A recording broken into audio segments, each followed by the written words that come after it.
Good morning. Welcome to Hastings. I'm Kevin Borman. I'm the chair of the Hastings Pride in Place Board. I'm proud to have been born and bred in Hastings. In fact, my family go back over 400 years here. My nan's brother, my great-uncle, was coxswain of the Hastings lifeboat in 1940 and took the lifeboat to Dover for Dunkirk. My granddaughter started school here last September, the same school that all 5 of my children, my brother, my sister, me and my mum went to, where I was also chair of governors. So yes, I am local. I retired 2 years ago, having worked for over 45 years. The first 20 was on the railway, but I left when it was privatised and the experience wasn't valued. I then worked for the town I love for over 25 years, promoting regionally, nationally and internationally. After I retired, I couldn't face watching daytime television and wanted to remain active. I chair a local charity raising funds for the 2 medieval churches in Hastings Old Town, a volunteer director of the South East Communities Rail Partnership, where we improve local railway stations, and I'm also a volunteer launch authority for Hastings Lifeboat, so reconnecting with my grandmother's generation. I've seen massive changes in Hastings over the last 67 years, from good times in the 1960s to hellhole on sea in the 1990s. There was then a period of great investment in the early 2000s, and we saw real improvements. But unfortunately, austerity and the cuts of the last 15 years have made things much more difficult again. I really began to fear that we were going back to the bad old days of the late 1990s.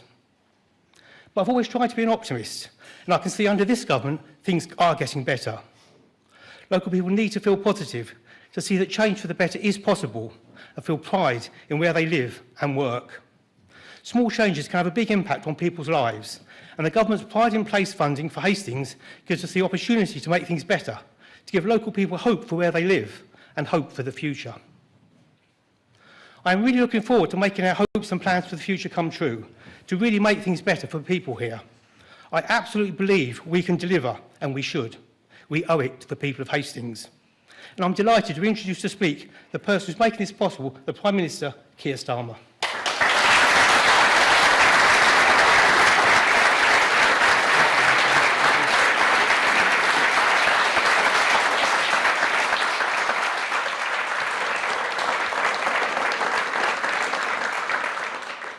Thank you, Kevin.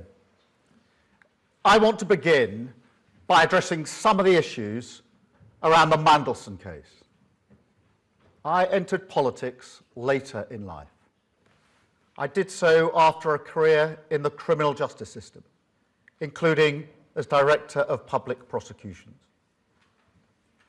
I entered politics not for personal gain, not for status, and not to live a life detached from the reality that most people face.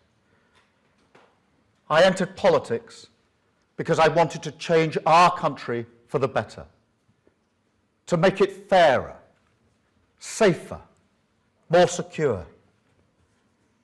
And I still believe that most people who serve in public life, whether as civil servants or elected politicians, do so for the same reason, because they believe in service, because they believe in duty, because they believe in the public good. But that is not why some people do it. And that is not why Mandelson did it. And that sense of duty only matters if the standards of public life are upheld. And in recent days, serious allegations and serious evidence has emerged concerning Mandelson's conduct, including his relationship with Epstein, a convicted sex offender. It had been publicly known for some time that Mandelson knew Epstein, but none of us knew the depth and the darkness of that relationship.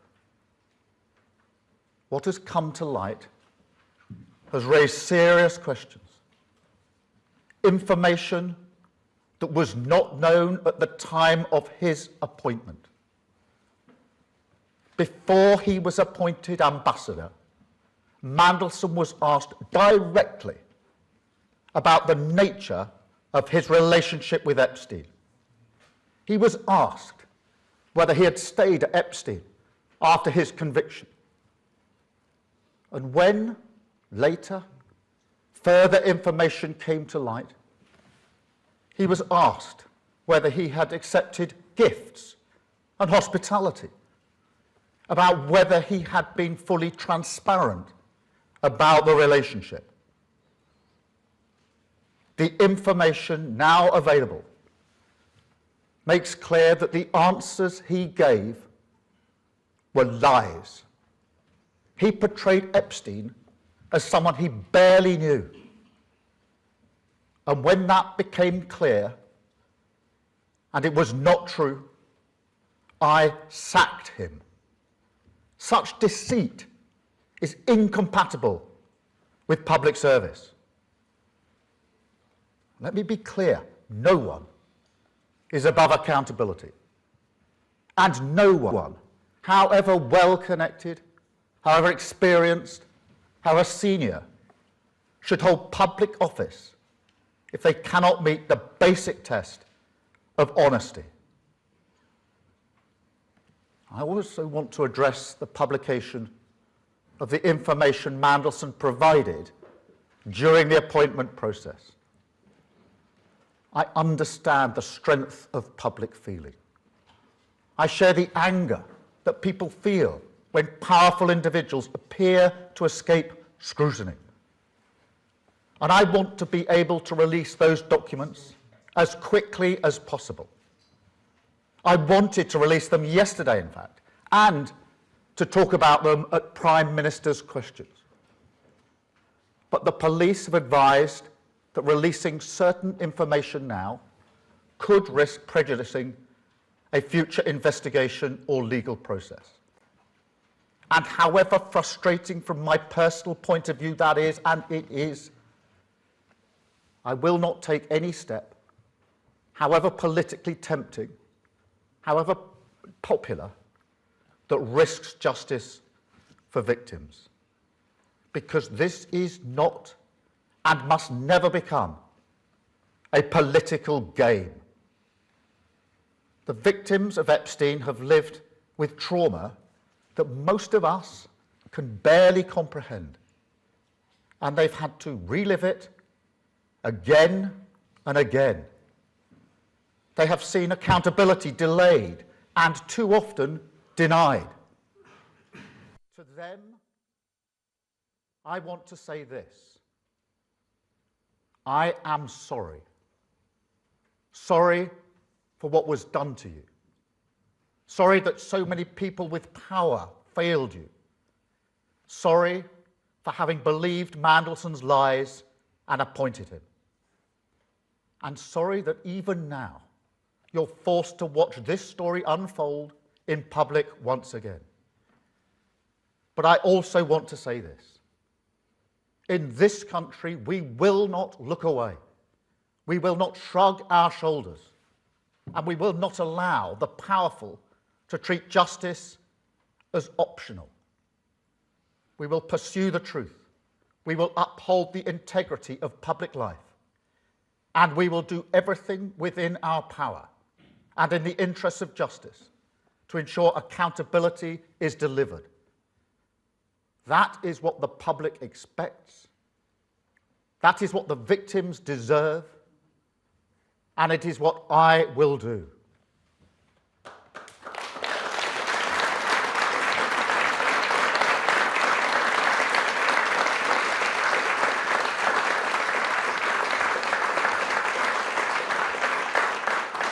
Now, I'm here today in Hastings for similar reasons. Because I love this country. It is the greatest country in the world. The progress and prosperity I've seen throughout my life, the journey that I've been on personally, from a working class background to this, I owe everything to this country and its values. I've spent most of my professional life serving them, not just in politics. And I believe that pride, shared by millions, is the key not only for uniting our country, but also for finding in each other the strength to create, in defiance of an increasingly volatile world, a Britain built for all. Now, you heard it from Kevin, or I think I should address you as Mr. Hastings. And I want to thank you and everyone else like you who give their heart and soul to the ground beneath their feet. I believe in that pride. I believe in that purpose. I believe in British values, in rules that protect those in need, in the freedom to live and let live, in decency and tolerance, in respect for difference under the same flag. A common good. The idea fundamental to the Labour Party that a nation is not just a collection of individuals, but rather that we're bound by values, by common endeavour, and by responsibilities that we owe one another as partners in the project of this nation. I believe in our way of doing things when it comes to integration, a British way that has always been grounded in the fairness of the two-way street, in rights and responsibilities, in contribution, the common sense that says people who come here, who work hard, contribute to our success, embrace our rules, buy into this project, they can become not just citizens, but neighbours, friends, equals, part of us. But most of all, I believe that these values make us strong, that in a world that increasingly preys on weakness, I believe Britain is stronger as a tolerant, decent, and respectful country.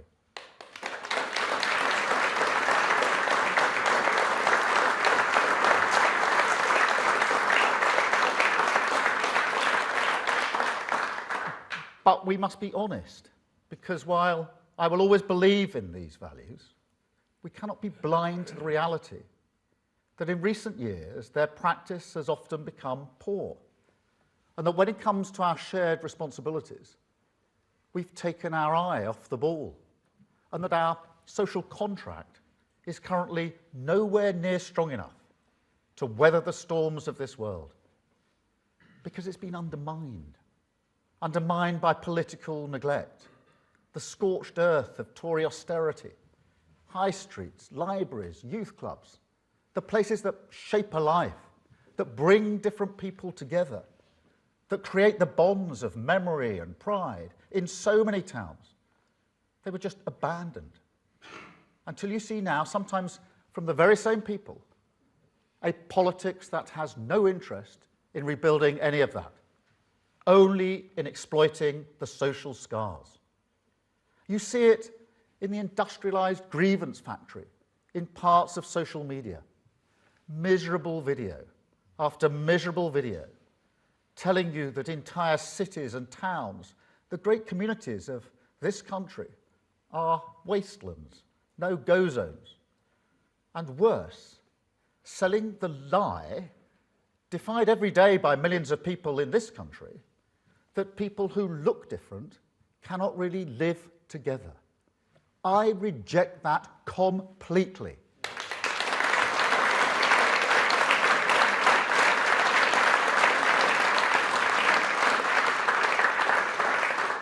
And you see it in politicians, like the Reform candidate for Gorton and Denton, who look at people like Rishi Sunak, Shabana Mahmood, and presumably Marcus Rashford, Shirley Bassey, Anna Sala, and say they can't really be English or Welsh or Scottish because they are not white. An affront to British values as I see them. And I tell you, as long as I've got breath in my body, I will always fight against that politics.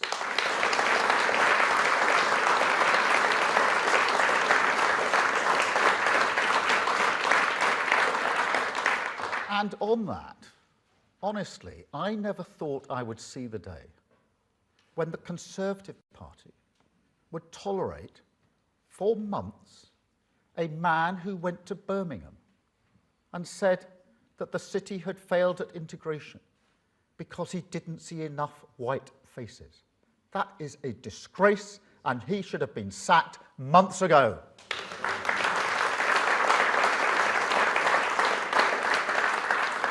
But look, it's not just the right. Britain's also been let down by a mindset on the left of politics that is either too slow to defend core British values or that ducks the challenge of integration entirely, clinging to a kind of remote liberalism that is content merely to dispense transfers and targets from Whitehall, rather than nurture pride, belonging and responsibility from the ground up in our communities.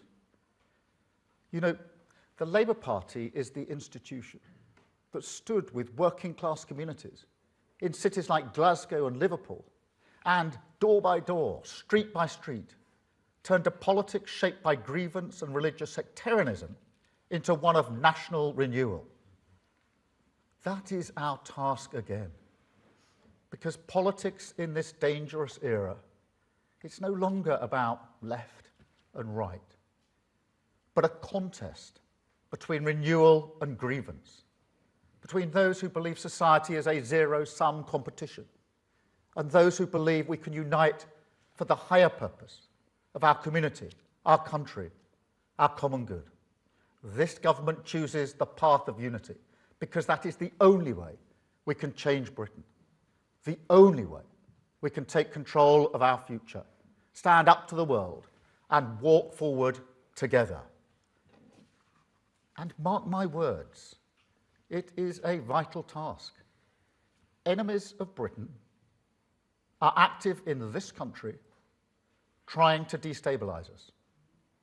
And so a strong society is imperative, not just on its own terms, but also for national security.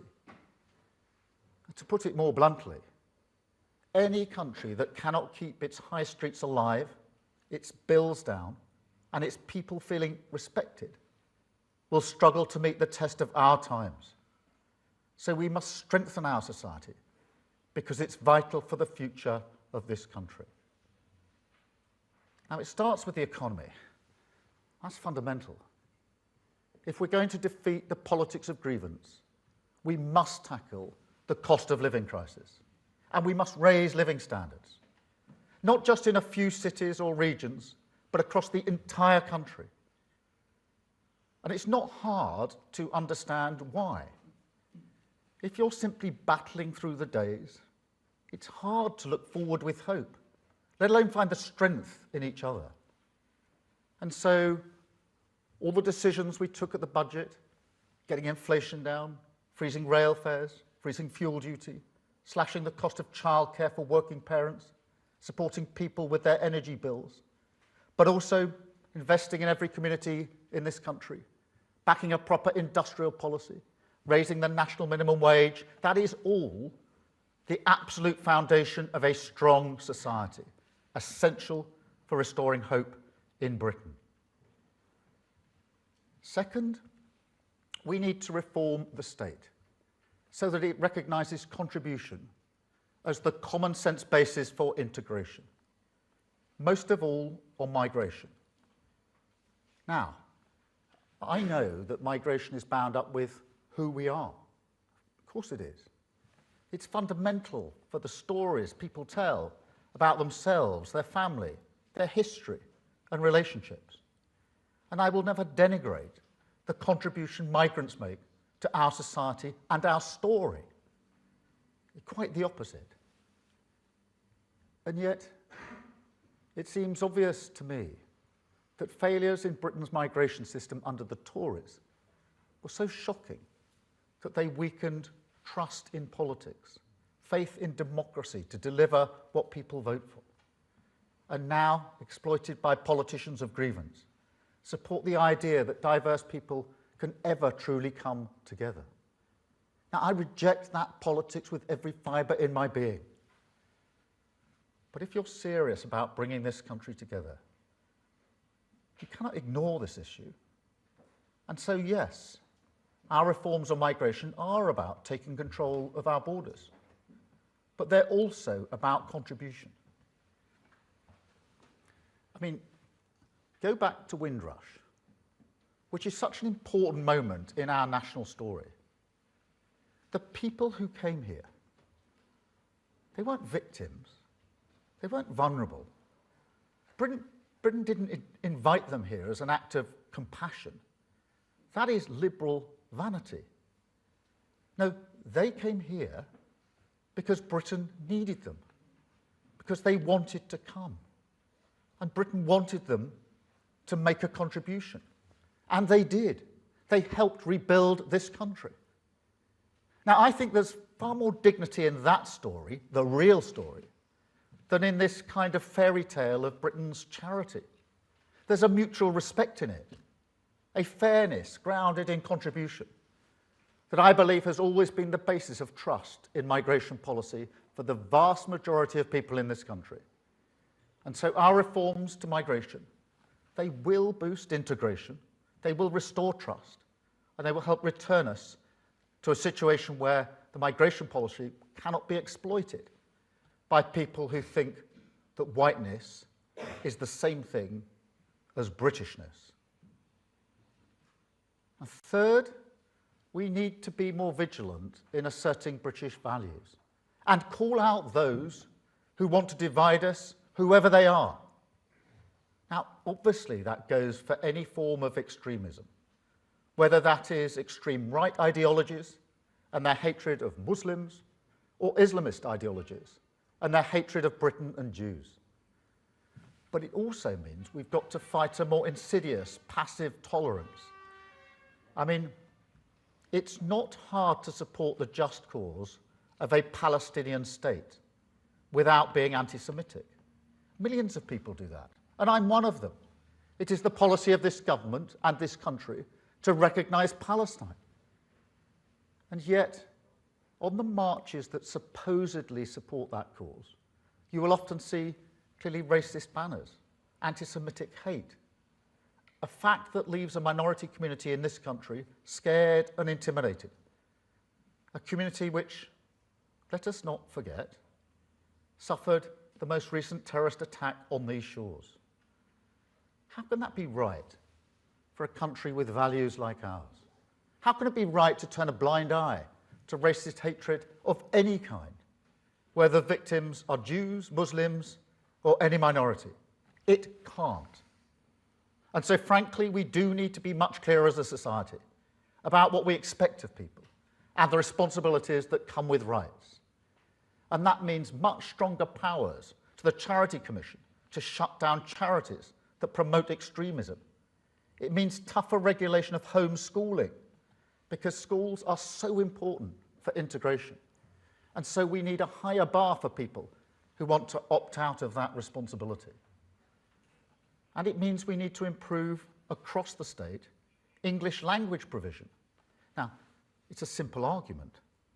Everyone who comes here, who lives here, should have an opportunity to learn English, because it's essential for participation in our society. And so they should be expected to learn English. And yet, for years, we've simply not asked people to do that. That is a recipe for exclusion. And frankly, for people being vulnerable to abuse and exploitation. So we will change that. And we will stand united and together against any individual or organisation that does not want to shoulder the responsibility of British values. Fourth and finally, we've got to reverse the devastating decline in our communities. Give power, agency and control to people who want to improve their community. Now, you can see the signs over here, Pride in Place, led by you, backed by the government. That is a £5 billion programme with an extra £800 million today, investing in 284 neighbourhoods in every corner of our country, including here.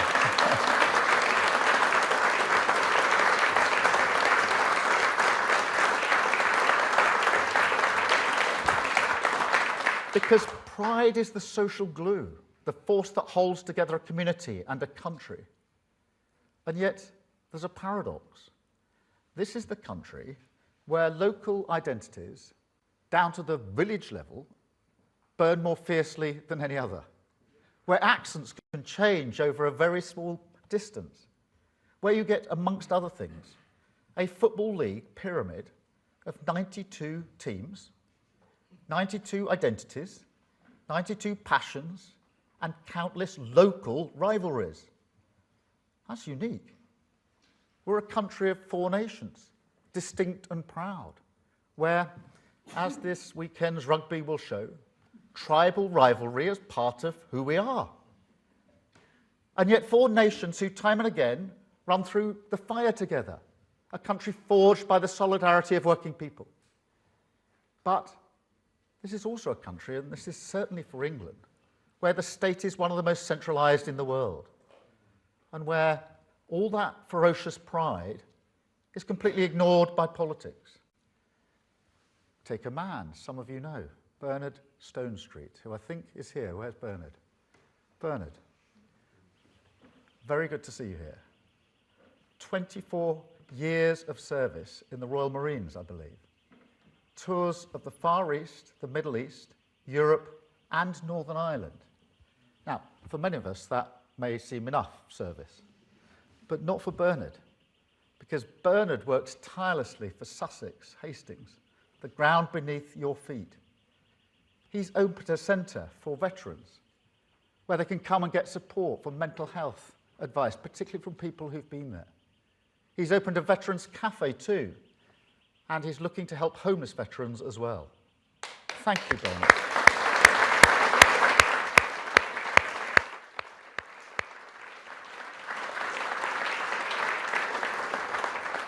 Or what about Miranda, who got so fed up with fly tipping and litter in Edinburgh that she started picking it up herself. And then, when people started saying they wanted to help, she set up litter busters. Now their community is cleaner, and that may not sound like a lot, but it makes a huge difference. It changes how you feel about your town, your future, even your country, when you look out the window and see that people care. Now, ask yourself this question. Wouldn't politics be better if we truly backed that kind of pride? And this is what the Tory Levelling Up scheme never really understood. Yes, people want investment, and this government will back them. We're rebuilding our public services, opening new nurseries, breakfast clubs, health centres, investing in community infrastructure. But investment is a means and not an end. It's about power as well as pounds and pence, a way for communities in an insecure world to take control of their own fate. So let's regenerate the town centre in Bexhill. Let's bring a dance and arts centre to the Grimsby Docks. Invest in the youth centre in Rhyl. Run bingo nights in Coleraine. Clean up Coke Bridge. Create better sports facilities right here in Hastings. But most of all, let's do it together. Because I've always believed that people with skin in the game make better decisions about their community and their future. And so that is what we will do. A programme that backs people to change what matters to them. The very definition of a two-way street. A partnership of pride. That is how the state should work. And with my government, it will. Because I tell you, if you want to know where hope lives in Britain, it's in our communities. That is where people come together. It is where you will find our common good. And that is where we will discover once again the courage in each other. Communities backed by the state, fired up by pride, taking responsibility for the renewal of this great nation. So, whatever your politics, if you're proud of your community, join us. Because this is a cause that will give you control over your future, strengthen us on the world stage, create a Britain truly built for all, and show, in defiance of the politics of grievance, that we can walk forward together. Thank you very much indeed. Thank you. Thank you.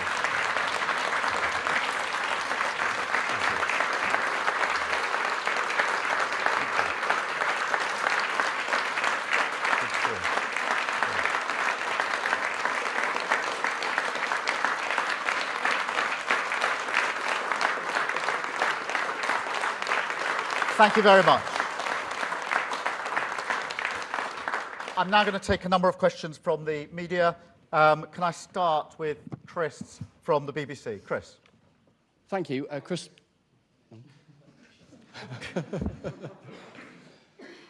Thank you, Chris Mason, BBC News. Prime Minister, why was it that a man who had already twice resigned from government and, crucially, had a publicly known ongoing friendship with a convicted paedophile was appointed by you as ambassador to Washington? And given all of this, what do you say to those in the country and those in your own party who say, frankly, that you have run out of steam? Well, Chris, let me just address that head on and perhaps clarify something I said at Prime Minister's Questions yesterday about the relationship between Mandelson and Epstein. Because what I meant was it has been known publicly for some time that they knew each other. And that is precisely why, when we were going through the appointment process for the ambassador role, we asked questions about the nature and extent of that relationship. And what I didn't say yesterday, partly inhibited by the approach of the police, is that that is precisely why those questions were asked. Questions about the nature and extent of the relationship, whether Mandelson had stayed, as was suggested, at Epstein's premises. And the answers given to those questions were intentionally intended to create the impression that Mandelson barely knew Epstein, deliberately to create that impression. I had no reason at that stage to think that was anything other than the truth, and therefore we proceeded. What I learned in September was that it was not the truth, when further emails came to light, I think Bloomberg. And having asked some further questions, including questions about whether Mandelson received gifts and benefits and hospitality, and the nature of the relationship, I sacked Mandelson from the role. Now, I regret making the decision to have appointed him in the first place. Had I known at the time what I know now, or knew in September, I'd have never done it. And that's why today I've apologised for the fact that I appointed him in the first place and I believed his lies. Thank you very much, Chris. And look, we're moving forward as a country. Today, you've just heard the speech about Pride in Place, one of the most important projects that we're running, that will put money in communities right across the country. And that is the driving purpose of this government, changing lives for the better, focusing on Pride in Place, where people live in their own communities, and making sure we're utterly focused on the cost of living. Thank you, Chris. Beth, can I come to you? Thank you. Thank you, Prime Minister. Prime Minister, we can all hear your anger, your regret, and most importantly, your apology to victims of Epstein for appointing Mandelson as your US ambassador. But look, whatever he said or didn't say, it has proved a catastrophic error of your judgment to put him back into your government. Some of your MPs believe you must take responsibility for this in order to restore trust in politics amongst the public. And some are saying publicly now that you should stand down because your positions become untenable. Why are they wrong? Thank you. Well, Beth, as I've said a number of times, I regret the decision to appoint Mandelson as ambassador. He was asked questions about the nature and extent of his relationship with Epstein, and he told lies. I had no reason at the time to know they were lies. Subsequently, I found out them to be lies. And this week, we found out way beyond the lies that we found out in September. We found out what he was up to in the aftermath of the 2008 crash, when most of the government and most of the country was doing its level best to make sure people didn't lose their jobs, their livelihoods, and their savings. And at that time, he chose to disclose sensitive secrets to Epstein, almost simultaneously as receiving them. And that is what I meant when I said earlier about the deceit and the standards that I stand for in public life. Yes, at the time I appointed him, I got answers from him which I believed to be true. He painted a picture of barely knowing Epstein. I didn't know that was lies at the time. I regret I didn't know. I've apologised for the fact that I appointed him in the first place, having believed those lies. Thank you, Beth. Robert. What do you say to your MPs?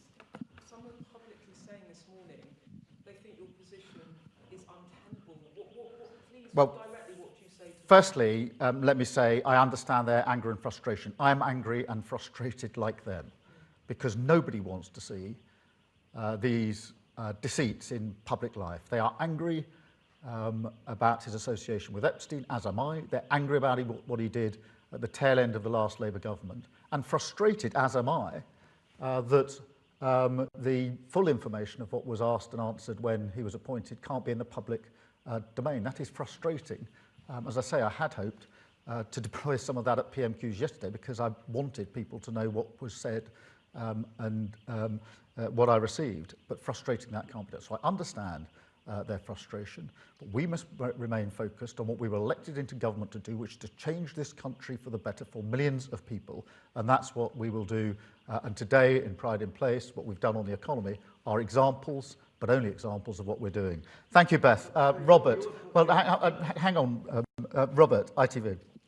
Prime Minister, time and again during the general election campaign, you promised to end chaos in politics. You failed miserably, and there is no one to blame but yourself. If your MPs were to decide that they wanted another leader, and if somebody else put themselves forward as leader, would you fight that?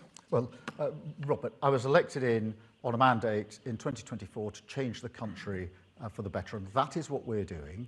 And if you look at what we've done, for example, on the economy, with inflation coming down, and the Bank of England says coming down to target in the first half of this year, with interest rates being cut now 6 times, which is the highest rate of reduction since the 2008 crash, with the work we've done to lift 500,000 children out of poverty, that is the change that and the Pride in Place work that we're doing, examples of which I've just gone through, that is what we were elected to do as a government. That is the change we're bringing about. And am I frustrated that the focus is not on that and on other things because of the misbehaviour and deceit of other people? Of course I am. But of course I am. I understand that. But I was lied to. I was lied to. Deceit. Now, am I frustrated and angry that the good work we're doing gets out of focus because of that, and that tomorrow's front pages are unlikely to be about the Pride in Place project? Of course I am. Of course I'm angry and frustrated about that. But that is the work, that is the change that will affect millions of lives, and I will remain focused on it. LB, will you just...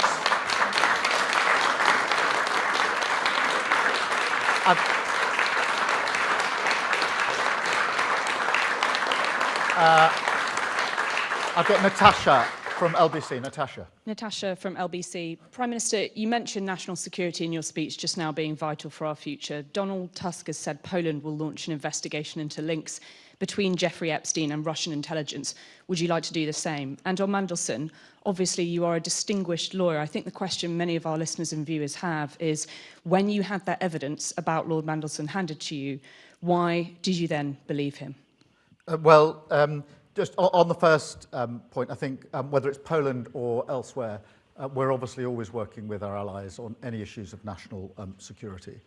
On the question of why, look, the questions were asked of Mandelson, and he provided answers to those questions. They were about the nature and extent of his relationship with Epstein. They were about issues such as, did you stay at the premises? Because that was in the public domain. That was something we needed answers to.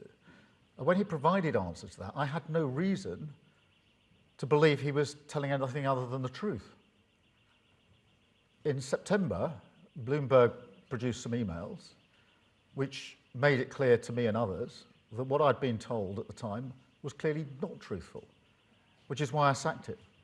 What we've learnt this week is the further deceit that has been carried out in relation to government secrets that were released during the very course of the recovery when the government was working so hard to the 2008 crash.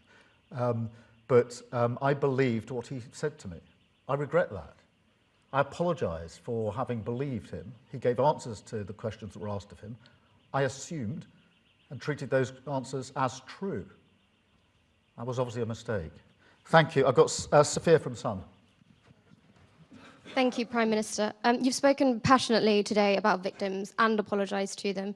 So I have to ask, even though you did not know the full extent of Mandelson's ongoing friendship with Epstein, it was never a good look at the time. Did you not personally have any reservations whatsoever about what you did know about that ongoing friendship? Any doubts, any curiosities? And do you feel confident you can ride out this storm? Well, the original, there was a due diligence exercise that culminated in questions being asked. Because I wanted to know the answer to certain issues, that's why those questions were asked. The answer to those questions were not truthful. There was then, I should add, security vetting carried out independently by the security services, which is an intensive exercise that gave him clearance for the role, and you have to go through that before you take up the post. Clearly, both the due diligence and the security vetting need to be looked at again. I've already strengthened the due process. I think we need to look at the security vetting because it now transpires that what was being said was not true, and had I known then what I know now, I'd never have appointed him in the first place. In relation to your question, I was elected in with this Labour government to bring about change for millions of people. That's what I intend to do. The examples today are only examples of the pride in place. That makes a massive difference to so many communities, and it's not just a question of the money we're putting into communities, it's the power we're giving to them to make the choice over what the money is used for, which is vitally important. And the work we're doing on the economy to stabilise it, which is what we've done, will be to the huge benefit of millions of people across the country. Can I have Dave from the Mirror, please? Dave. Dave back from Mirror. Could I just clarify on the basis of what you said today and what you said yesterday? What was your understanding of what the relationship between Mandelson and Epstein was? I mean, were you under the impression then that he had completely broken off contacts, friendship at the point of conviction? And at the point you knew that there had been a relationship in the past, you knew that this was potentially a very dangerous situation that could come back to haunt you. Did you, as it were, make a deal with the devil that you knew that this could be damaging, but at the same time, Donald Trump is equally sort of impacted by this? No, the questions were precisely to get to that question of what was the nature and extent of the relationship, and then details about places he may have stayed. And the picture painted, the impression deliberately given by the information that was provided and the information that wasn't provided. So the information that was provided and that which wasn't was deliberately intended by Mandelson to make my team believe that he barely knew Epstein. That's the picture he painted. That was a lie. But that's the lie that he painted, and that's the basis on which we made our decision. Can I have Kieran from The Guardian? Thank you, Prime Minister. Kieran Stacey from The Guardian. Prime Minister, I wanted to read out some of the things that Labour MPs have told us in the last 24 hours about you. One told us, "I'm personally not sure I could trust myself to back the Prime Minister in a confidence vote." Another said, "It's like Chris Pincher on steroids, it's over." Another said, "This government is on the run." One former minister said, "It's time for a fresh start, the sooner the better." Isn't the real lesson from yesterday that you can no longer command the majority in the Commons? And if so, isn't your authority fatally undermined? Well, look, I understand the anger and frustration amongst Labour MPs about what has happened, the deceit, both in the appointment of Mandelson as ambassador and what happened at the tail end of the last Labour government. I actually share that anger and frustration. It was palpable yesterday. I'm not surprised. As I said, most people come into public life to serve the common good, actually whichever political party they're in. And we may have different approaches, different politics, different ideologies, but the vast majority of people come into public life to do their best to improve their communities, to improve their country. And so when people who've been elected into power with that mindset find out that somebody else who's held a position of power does not share that mindset, has undermined it. They're angry and frustrated, not just at the deceit and the lies in the individual cases, but because they know it undermines what they stand for, the politics that they believe in. Now, I understand that, but we are changing this country for the better. We had 14 long years of failure under the Tory government, and we're correcting that. We've stabilised the economy, we've put a huge amount of investment into our public services, and we're rebuilding our communities. And I intend to go on doing that vital work for our country because I believe it is the absolute focus and the first importance for this government. I've got Hugo from the Eye. Thank you, Prime Minister. Hugo Jai from the iPaper. You've talked today about what you see as some of the successes of your government, including the Pride in Place programme. You've also issued a warning about the prospect of a reform or conservative government, which you say would undermine national cohesion. Is your message to your own MPs who are now sceptical about your leadership that removing you would destroy the work your government's done and make a reform-led government more likely? My message is that every minute we spend talking about anything other than the cost of living, Pride in Place, how we stabilise our economy, and how we make the massive argument that we need to make, the argument of our time, that we must unite this country, understand that to be British is to be tolerant, reasonable, compassionate, and diverse, and fight for it against the toxic division of reform. Every minute we spend not talking and focusing on that is an absolute minute wasted. Thank you very much indeed. Thank you all.